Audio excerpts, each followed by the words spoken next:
जीवन का उद्देश्य जो है वो हर किसी का अलग अलग होता है। तो जो आपका उद्देश्य है वो ज़रूरी नहीं है आपके बच्चे का भी उद्देश्य वही हो। तो आप जो सोचते हो, ये सबसे बड़ी जीवन में गलती होती है कि आप अपने नज़रिए से सोचकर अपने बच्चे का जीवन तय कर देते हो। बच्चे का जीवन तय करने का तरीका उस बच्चे का ही होना चाहिए। अब उस बच्चे के 2 तरीके हैं उसके तय करने के। पहला तरीका ये है कि बचपन से उसको बहुत सारी चीज़ों का एक्सपोजर दो और फिर उससे पूछो, बेटा इसी कौन सी चीज़ थी जिसने करते हुए तू भूख प्यास ने भी भूल जांदा और टाइम भी भूल जांदा और नींद भी भूल जांदा हो। वह है तेरी असली जीवन का असली मकसद। असली मकसद रुपया वो नहीं है। देखो, अगर किसी को कला में डूब जाए कोई आदमी और उसको पेंटिंग ही मान लेते हैं, कला तो बहुत सारी होती हैं, पेंटिंग ही मान लेते हैं, अगर वो उसमें डूब जाता है और वो अपना टाइम लैप्स भूल जाता है तो उस आदमी की एक एक पेंटिंग कहीं कहीं करोड़ में बिकेंगी। उसने उन्हें कहने की जरूरत को नहीं किसी है अगर मैं इतना बड़ा कलाकार हूं। रोड़ा के है कि जब उसकी पेंटिंग 2 करोड़ में बिकी थी तो उसकी उस पेंटिंग की 2 करोड़ की बिक्री देख कर मैं अपने बालक ने कहूं तू भी पेंटर बन जा, ओडा रोड़ा है। रोड़ा ये नहीं है, सचिन तेंदुलकर का गुरु आज तक दूसरा सचिन तेंदुलकर पैदा नहीं कर पाया। लता मंगेशकर का गुरु आज तक दूसरी लता पैदा नहीं कर पाया, क्योंकि लता वो लता ही थी। लता ने इतने रुपये कमांदे देख कर जय कोई उसने दूसरे अपनी औलाद ने नहीं बना पाया सचिन तेंदुलकर अपने जैसा। बाकी तो छोड़ दे दो दुनिया में, रुपये की कमी नहीं, धन की कमी नहीं, कोचा की कमी नहीं, फैसिलिटी की कमी नहीं, ससुरा क्या की कमी नहीं, फिर भी उसकी औलाद ने अपने जैसा नहीं बना पाया। कुछ है। मेरा कहने का मतलब क्या है कि जीवन में बोझ हमने अपने बच्चों के ऊपर अपनी उम्मीदों, अपनी सोच, अपनी मान्यताओं का इतना बोझ अपनी औलादों पे घेर दिया कि हम न्यू भूल गए कि औलाद थी मरी बेटी, मशीन बना ली।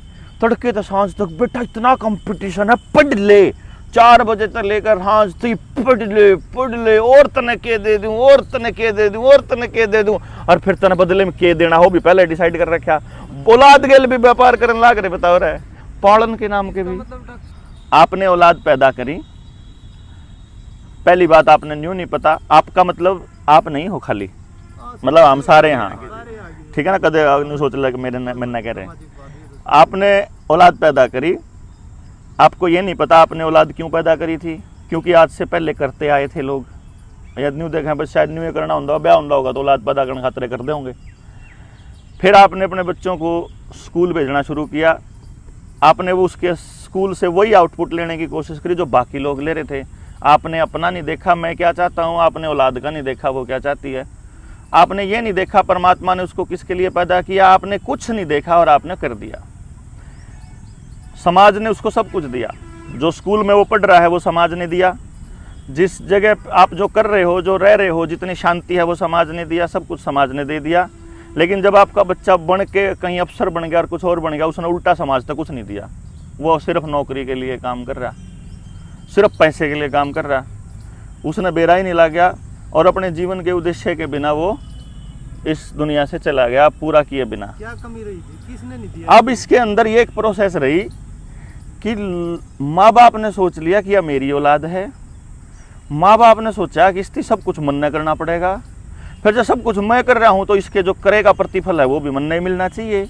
फिर मैं दुनिया ने क्यों दे, फिर यूँ जब अपनी कमाई न लागे, जब सारी कमाई इस पर सारा इन्वेस्टमेंट मन कर रखी, तो वो औलाद उसके लिए एक इन्वेस्टमेंट का एक जरिया बन गई। और वो इन्वेस्टमेंट फिर प्रॉफिट मांगती है, तो वो अपने समाज पे काम करना भूल गया।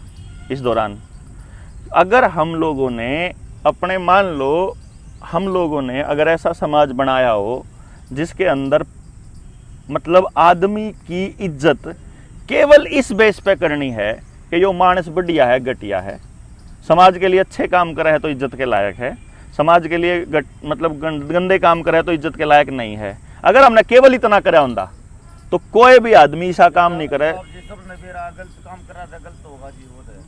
ठीक से भाई काम कर ले, कर ले काम कर ले अपना काम कर ले। तो ये हमने अगर जो समाज में ये कल्चर तैयार किया होता, लेकिन आपने कल्चर क्या तैयार किया कि जिसके पास बड़ी गाड़ी है, जिसके पास ब्रांडेड कपड़े हैं, जिसके पास बड़ा घर है, जिसके पास ज़्यादा पैसा है वो इज्जत के लायक है। फिर चाहे वो कितना ही नीच हो, कैसा ही रेपिस्ट हो, बलात्कारी हो, गंदा हो, चोर हो, डकैत हो, हिस्ट्री शीटर हो, किसाई हो, तो फिर बालका ने ध्यान देना शुरू कर दिया पैसे की तरफ। फिर हम भी मतलब जैसे तैसे जो इतना हमारा ब्योत है, मतलब आपका नहीं, जिसका जितना ब्योत है वो अपने बालक ने रुपये की दौड़ में दौड़ाने लग रहा है, समाज के लिए नहीं दौड़ा रहा। बेसिकली हम ये नहीं कह रहे हैं कि आप अपने बच्चे को स्वच्छंद कर दें, बल्कि मैं तो ये कह रहा हूँ बच्चा स्वच्छंद ही पैदा हुआ है, वो केवल आपके घर में वो आपके जरिए पैदा हुआ है, वो आपकी प्रॉपर्टी नहीं है। परमात्मा ने उसको आपको अपना रूप दिया, आपने समाज वैसा बनाना चाहिए था कि उस बालक ने आके कम से कम इस बात के लिए तकलीफ ना हो कि वो कुछ काम, अगर मान लो वो कुछ काम नहीं कर रहा है, कुछ नहीं कर रहा फॉर एग्जाम्पल, लेकिन मैंने तो समाज में ऐसे जीव देखे हैं जो बेचारे कुछ नहीं करते, पड़े रहे, उनके खाने का अरेंजमेंट उड़े हो जावे है, मतलब वो पड़े हाड़ है, उनका खाने का अरेंजमेंट उनके दोहरे का आगे का, उनके मुंह के आगे का लग रहा है, मुंह खोल रहे हैं वो चुल्ला आप पे दे दे, मतलब ईशा भी है। अगर पर आपको अपने समाज पे काम करना, आपने सीख लिया और सिखा दिया और अपने समाज पे काम कर लिया ना, तो हमारे बालक भूखे कौन मरे, लिटरली नहीं मरे, कदे नहीं मरे। रोड़ा तो यू है कि हमने कदे समाज पर अपने पे तो काम करया ही नहीं, हमने तो कंपनियों के लिए काम किया, हमने तो प्रोडक्ट्स के लिए काम किया।